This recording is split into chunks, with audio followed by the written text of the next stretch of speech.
Hey guys, we are taking a look at another Spider-Man Lizard Wave figure today, one that I was actually pretty excited to get a hold of because I think he's a cool character. I think he's got an interesting design, interesting paint scheme, he just looks cool, I think. So we're going to take a look at Lasher today, one of the symbiotes, and yeah, I'm actually pretty excited to tear this guy out, surprisingly. I'm interested to see what he brings to the table. So he comes in that standard Marvel Legends box. We got the window. We've got a cool shot of him on the side in some artwork there. I like that. I think that looks pretty cool. And then we've got a product shot, and he's actually in a pretty cool pose on the back too. And we've got, of course, the lineup and the Build-A-Figure down there. So let's pull this guy out and take a closer look. All right, guys. So here is Lasher, the latest symbiote in the Marvel Legends line from Hasbro. And this guy, I guess, is maybe kind of obscure.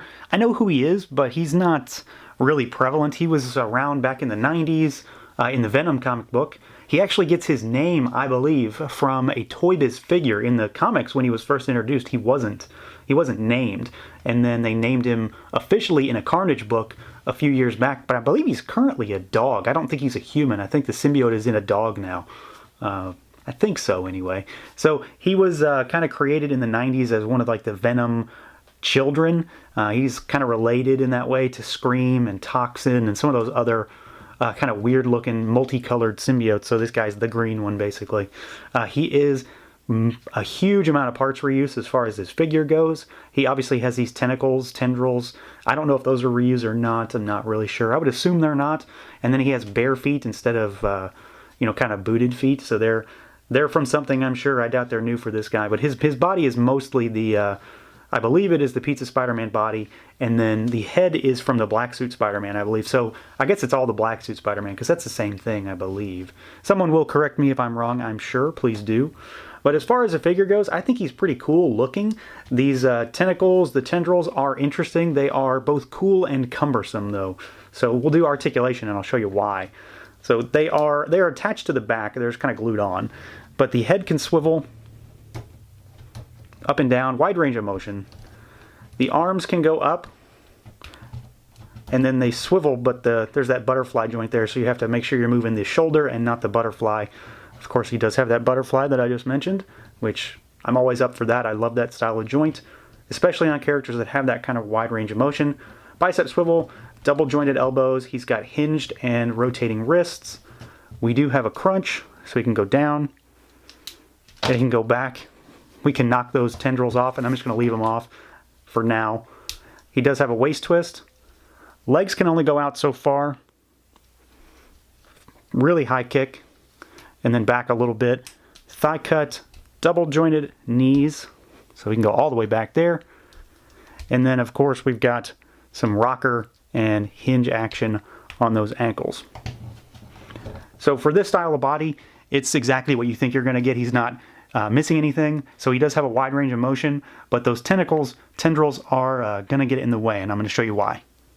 Now, the tendrils, like I said, do pose a bit of a problem. I do think they look really cool, and they are kind of a key theme for this particular character, but they are not very dynamic outside of their already dynamic sculpt. So I guess dynamic, but not dynamic. They do look like they're fluid and they're in motion, but they aren't pliable. They aren't movable. They are relatively rigid plastic. They do move, but they aren't bendable.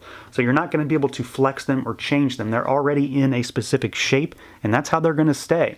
They are keyed into this plug system in the back, which, again, is just attached to the back of the figure, but it definitely appears to be glued in there. It doesn't want to come off. Each of the tentacles are keyed, so they will only go in a specific slot. And once they're in there, they don't move. They don't rotate. Some will kind of move based on their shape, because like I said, they're keyed, so they have different designs for how those plug in. Some will move a little more than others, but it's mostly just wiggling, and if anything, you're loosening the grip on the plug. So keep that in mind when you're moving them. They are sculpted in such a way that they kind of wrap around the figure and kind of take into effect some of his sculpt and the overall look and feel of the body. But you're not going to get them into anything more dynamic than this unless, you heat and reshape them or something. And I'm not even sure that's really going to work. They do, again, look very cool, but they are not too dynamic. Now, sculpt-wise, there's not tons to talk about here. We've seen this body before. assuming I'm right in that it's the Pizza Spider-Man, Black Suit Spider-Man, that kind of body. But I do like it. It works really well. I do think that this guy might be a little too small. I recall him being a little bit bigger. Not Toy Biz figure big, but maybe a little bit bigger. He is, for the most part, just your standard body, though. There's nothing extra on him outside of the tendrils, which I do like. I think they look cool. Cumbersome issue aside. He does, like I mentioned before, he has these kind of feet here. They're just bare feet. I don't know where these come from. I'm sure they're not his. I doubt they sculpted new feet for this guy. So someone let me know down in the comments where they come from.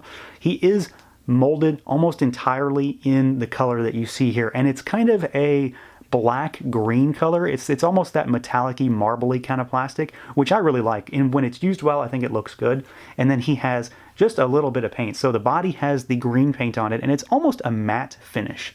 It definitely feels different, and it looks really, really good and vibrant, and it's very bright, and I really like it. The head is molded in a green plastic and has the black painted on top of it, and the paint color does match really well to that molded plastic in the head. It's very, very similar. I think they got it down really, really well. Those eyes are very big, very bright and vibrant, and overall, the paint work, what is here, although is pretty minimal, I think is really well done.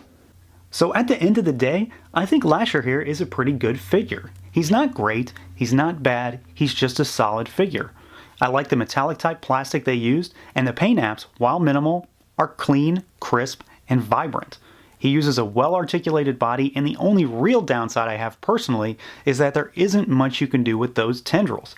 He also has no accessories to speak of, but I imagine that plastic went into the tendrils. Overall, he does just look cool on the shelf, and I'm always up for more symbiotes. So that is going to do it for this look at the Lizard Wave Lasher figure from Hasbro. Feel free to like, comment, subscribe, and share. And until next time, guys.